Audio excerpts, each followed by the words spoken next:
আমাদের দেশ এবং বাংলাদেশে যে সমস্ত বারোমাসি আমগুলো রয়েছে সেই সমস্ত বারোমাসি আমগুলো কিন্তু বছরে 3 বার করে ফল দেয়। এই যে আমের গাছটি দেখছেন, এই আমের গাছটি হচ্ছে একটি থাই অল টাইম আম। এই আম গাছটিতে কিছুদিন আগেই আম ধরেছিল এবং সেই সমস্ত আমগুলো হারভেস্ট করে নেওয়া হয়। এরপর দেখুন আম গাছটিতে সমস্ত নতুন নতুন ডাল কিন্তু আসতে শুরু করেছে। এই যে নতুন ডালগুলো আসছে, এই নতুন ডালগুলো থেকে কিন্তু নভেম্বর মাসে যে মুকুল আসার কথা, সেই সমস্ত মুকুল কিন্তু আসবে না। আবার জানুয়ারির শেষ বা ফেব্রুয়ারির শুরুতে যে অন্যান্য আম গাছে মুকুল ধরে, এই আম গাছটিতে কিন্তু সে সময় মুকুল আসে না।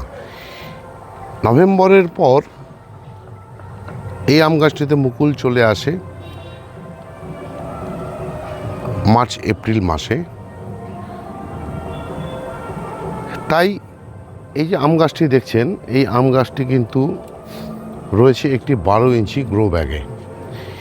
এই 12 ইঞ্চি গ্রো ব্যাগ থেকে এই আম গাছটিকে আমাকে দিতে হবে একটি বড় জায়গায়। তার কারণ হচ্ছে এই যে থাই ভেরির অল টাইম ম্যাঙ্গো দোআব এবং প্রচুর ভুসি হয়। তাই বড় জায়গায় যদি আমি দিতে পারি, তাহলে এই আম গাছে যে সমস্ত মুকুলগুলো আসবে সে সমস্ত মুকুল কিন্তু সহজেই টিকে যাবে।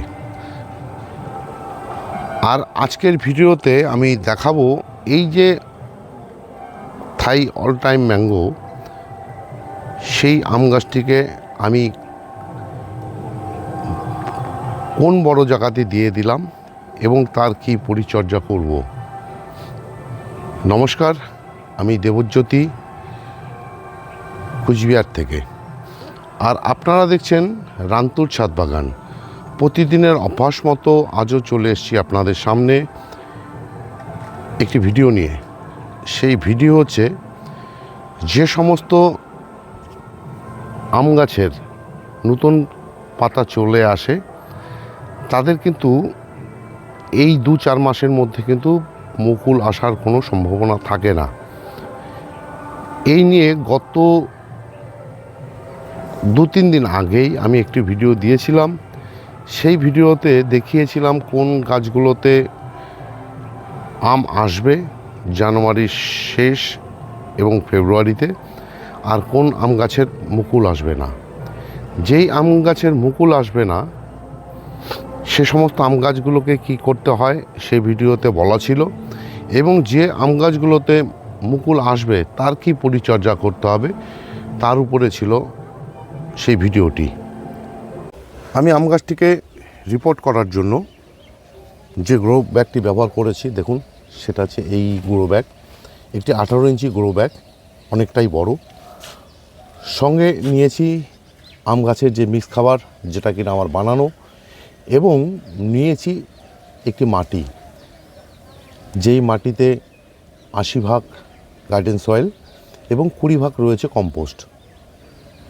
তার সঙ্গে কিছুটা মেশানো রয়েছে সিঙ্গেল সুপার ফসফেট, একটু পটাশ, মানে 0050।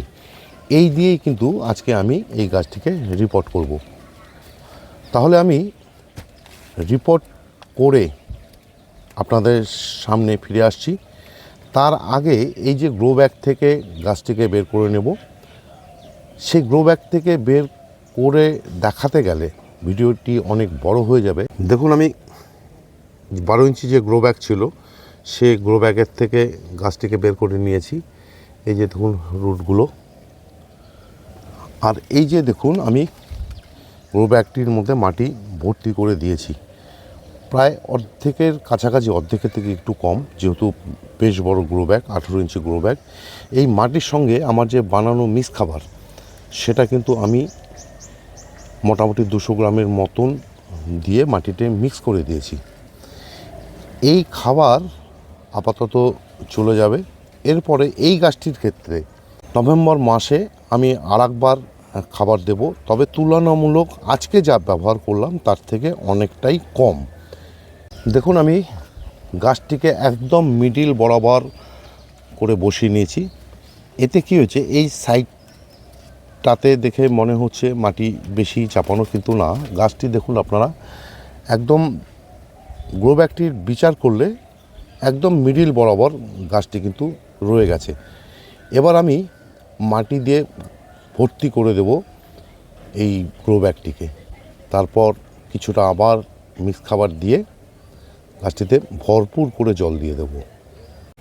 গাছটি বসানো হয়ে গেল আমার, ভালো করে খুঁচিয়ে খুঁচিয়ে বসিয়ে দিয়েছি। এবার গাছটিতে আমি ভরপুর জল দিয়ে দেব।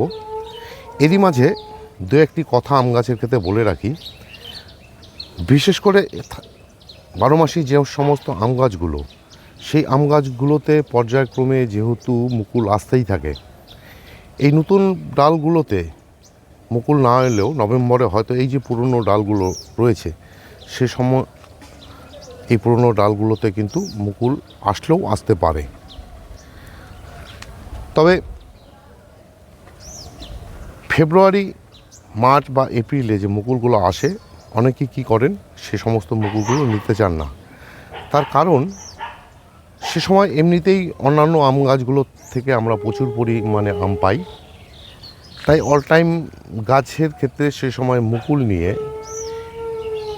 মে জুন মাসে যে মুকুলগুলো আসে তাতে কিন্তু সব থেকে বেশি আমের ফলন হয়।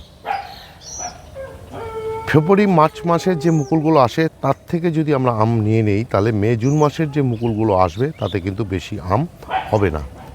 তাই অনেকে ফেব্রুয়ারি মে মাসের মুকুলগুলো ভেঙে দেন, আমিও ঠিক এবার তাই করব। মে জুন মাস থেকে যে মুকুলগুলো আসবে তার থেকে আমি গাছ ভরে ফল নেব, এবং এই বেশি ফল নেওয়ার জন্যই কিন্তু এই যে গাছটিকে আমি এত বড় জায়গাতে দিয়ে দিলাম। যে কোনো ফল গাছের ক্ষেত্রে, বিশেষ করে লেবু এবং আমের গাছের ক্ষেত্রে যদি বড় জায়গায় দিয়ে দেওয়া যায় গাছগুলোকে, তাহলে কিন্তু প্রচুর ফুল হয় এবং সেই ফুলগুলো কিন্তু সব টিকে যায়। এই ছিল আজকের ভিডিও, আম গাছকে কী করে রিপোর্ট করতে হয়, বিশেষ করে এই সময়ে অল টাইম আমের গাছগুলোতে বা আমের গাছগুলোকে। ভিডিওটি যদি ভালো লেগে থাকে তাহলে একটি লাইক দেবেন, কমেন্ট করবেন, এবং আমার চ্যানেলটি যদি সাবস্ক্রাইব করা না থাকে তাহলে অবশ্যই চ্যানেলটি সাবস্ক্রাইব করে নেবেন, কেননা প্রতিদিন দুপুর 2টায় আমার এই চ্যানেলে কোনো না কোনো ভিডিও চলেই আসে। সেই সমস্ত ভিডিও দেখতে হলে বা পেতে চাইলে আমার এই চ্যানেলটিকে সাবস্ক্রাইব করে নিতে হবে। সবাইকে অশেষ অশেষ ধন্যবাদ এবং শুভেচ্ছা জানিয়ে আজকের এই ভিডিও শেষ করছি। সবাই ভালো থাকবেন, সুস্থ থাকবেন, সবুজের সাথে থাকবেন। ধন্যবাদ।